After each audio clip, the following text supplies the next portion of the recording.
Welcome back, everyone, for another deep dive. This time, we're taking a look at how AI is being used to map out what's on the ground, like forests or farms, just by analyzing satellite pictures. Yeah, it's really amazing how accurate these systems are getting. Right. And what we're looking at today specifically is an article called Deep Transfer Learning for Land Use and Land Cover Classification, a comparative study.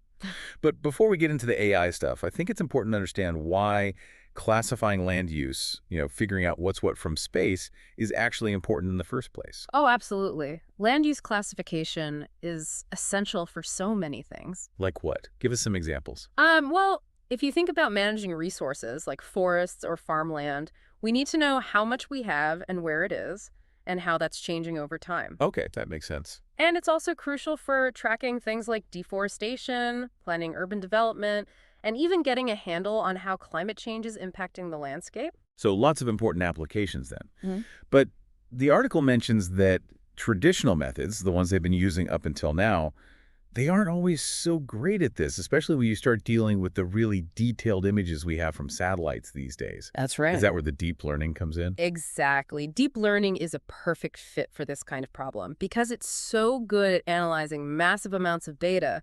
It can handle the complexity and detail that would overwhelm the older methods. Okay, so let's talk about the deep learning then. This study used something called transfer learning. Can you explain what that is? Sure. Imagine you have a computer that already knows how to recognize tons of different objects. Yeah. Like it can tell a cat from a dog, a car from a bicycle. Okay, got it. With transfer learning, you basically take that pre-existing knowledge and you fine-tune it for a specific task. So in this case, identifying different types of land use. So it's not like they're starting from scratch with the AI. No, not at all. They actually used two pre-trained models, VGG16 and Wide-ResNet 50. These models are already incredibly good at recognizing patterns in images, and then they basically adapted them to become experts at identifying, well, like forests, crops, highways, urban areas, you name it. Okay, so they've got this AI brain power, so to speak, but how do they actually teach the AI what's what? I imagine you'd need, a ton of examples for it to learn from. Yeah, you need a lot of data, and that's where the EuroSat dataset comes in. This is a collection of 27,000 label images from the Sentinel-2 satellite. Wow, 27,000. Yeah, each image is just a small patch of land, a 64 by 64 pixel square, and each one is carefully labeled to indicate what type of land use it represents. So like one picture is forest, another's cropland, and so on. Exactly. And the AI looks at all these examples and figures out the patterns, the differences in the pixels that let it tell one type of land use from another. Exactly. The more data you have, the better it gets at distinguishing between things that might look very similar to us, from space, like different types of crops, Yeah. or subtle differences in forest cover. Makes sense. But, they did more than just throw a bunch of pictures at the AI. Didn't they also do something called data augmentation? Yes.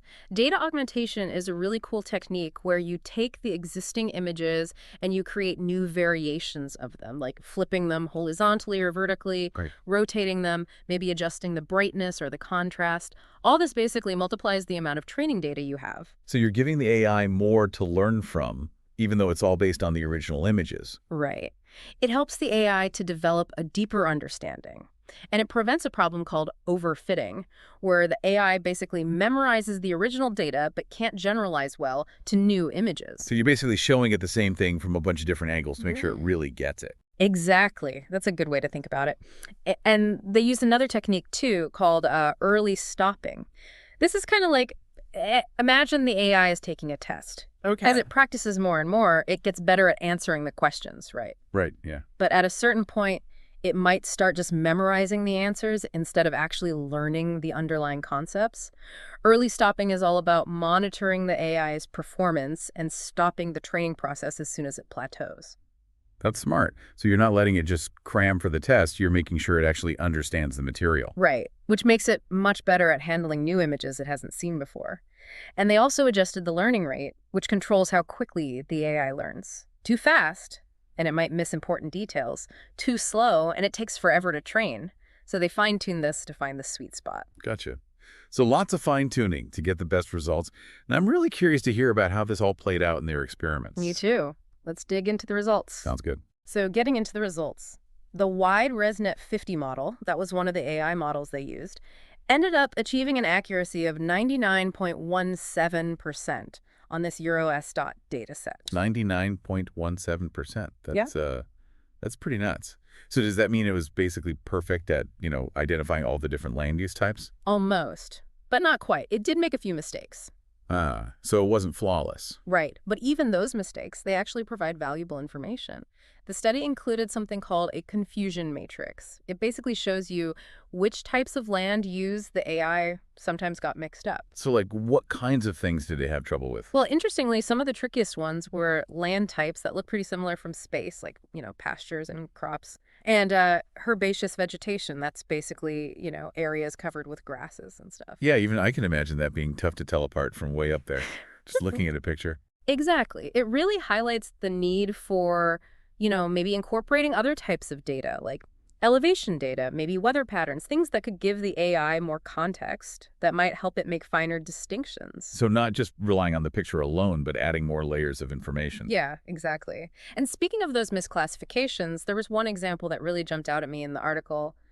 The AI sometimes confused rivers for highways. Wait, what? The river that thought it was a road. Yeah. And you can kind of see why that might happen. I mean, both rivers and highways, a lot of times they show up as these long linear features in the satellite images.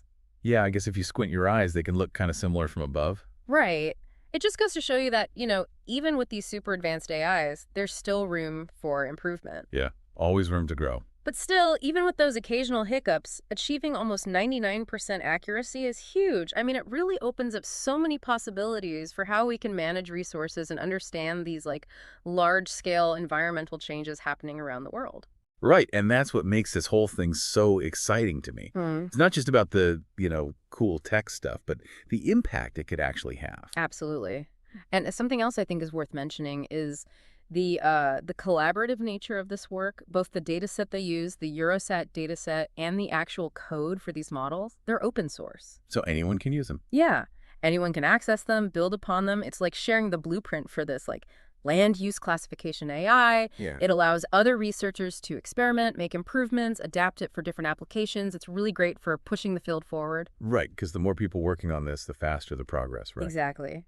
And speaking of applications, I mean, the potential here is really vast. Imagine a system that can monitor forests for illegal logging activities Hmm. or track the expansion of cities and, how that impacts the natural environment. Like a global watchdog, keeping an eye on the planet's health from above. Yeah, that's a good way to put it. But of course, we have to be realistic. With any powerful technology, there are potential downsides, risks we need to think about, like what if this kind of tech falls into the wrong hands? Yeah, I can see that being a concern. Being able to monitor land use with that level of detail could be used for, surveillance or other things that could violate people's privacy. Exactly. It's crucial to have these conversations about the ethical side of things and to make sure we have safeguards in place to ensure that these technologies are used responsibly. Right, responsibility has to go hand in hand with these advances. But I don't want to end on a negative note here. The potential benefits are truly remarkable.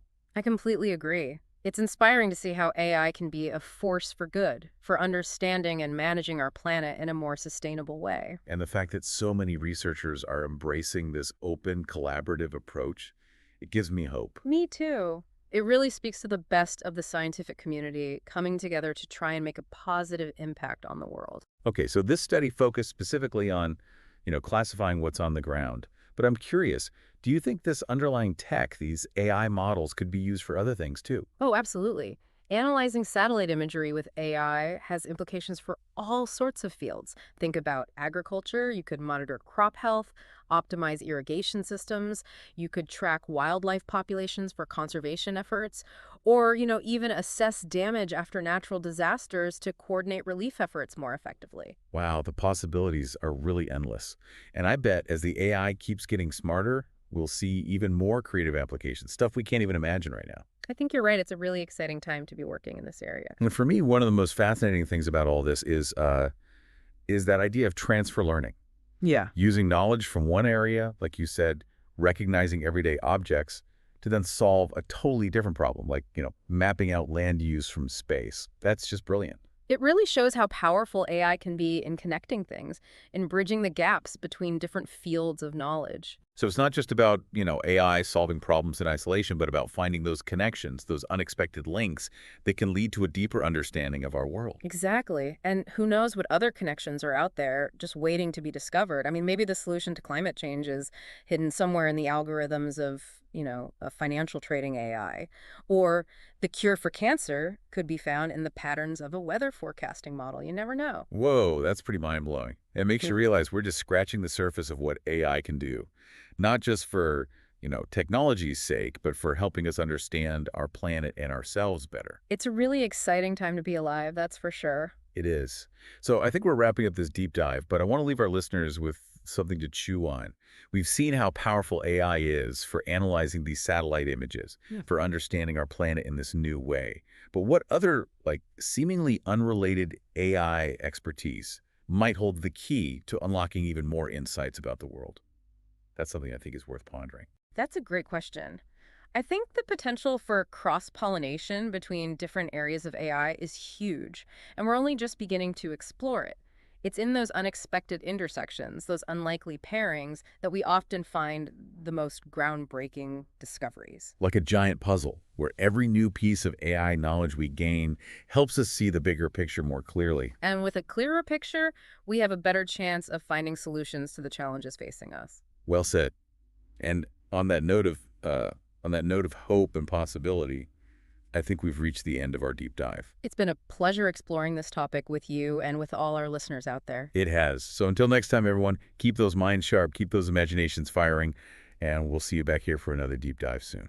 Yeah, it really makes you think about all the possibilities out there, all the ways AI is changing the way we see and interact with the world. Absolutely. And like we were talking about, this research on land use classification, it's just one little piece of the puzzle, right? Just a glimpse of what AI can do. I mean, it's shown us how AI can be used to analyze satellite images, with incredible accuracy, and how that can help us manage resources, track changes in the environment, and maybe even anticipate problems before they happen. And the best parts of this isn't just some, top secret research. The fact that the researchers shared their work so openly means others can pick it up and run with it, leading to even more creative uses and applications down the road. It's a great example of how collaboration in the scientific community can lead to breakthroughs that benefit everyone. Sharing knowledge, working together, that's what moves the needle forward. I totally agree. The more we work together, the faster we can find solutions to the really big challenges facing humanity. And for me, one of the most intriguing aspects of all of this is that concept of transfer learning. The idea that knowledge gained in one area can be applied to something completely different. Yeah, it's like we learn something in one context, and then our brains, or in this case the AI, can apply that knowledge to a whole new situation. Exactly. And it highlights this incredible potential for AI to bridge those gaps between disciplines, to connect those seemingly unrelated dots and create a more holistic understanding of our world. It's like we're assembling this giant puzzle of knowledge, and AI is giving us the missing pieces, helping us see the bigger picture. And with a clearer, more complete picture of how things work, we can hopefully make smarter decisions, find better solutions to the problems we face, whether it's climate change, resource management, or anything else. Well said. And on that note of optimism and the power of knowledge, I think it's time to wrap up this deep dive. It's been fantastic exploring this topic with you and with all of our listeners. I always learn something new from these conversations. Me too. So to everyone out there, thanks for joining us on this journey. Keep exploring, keep learning, and keep those minds open to new possibilities. Until next time.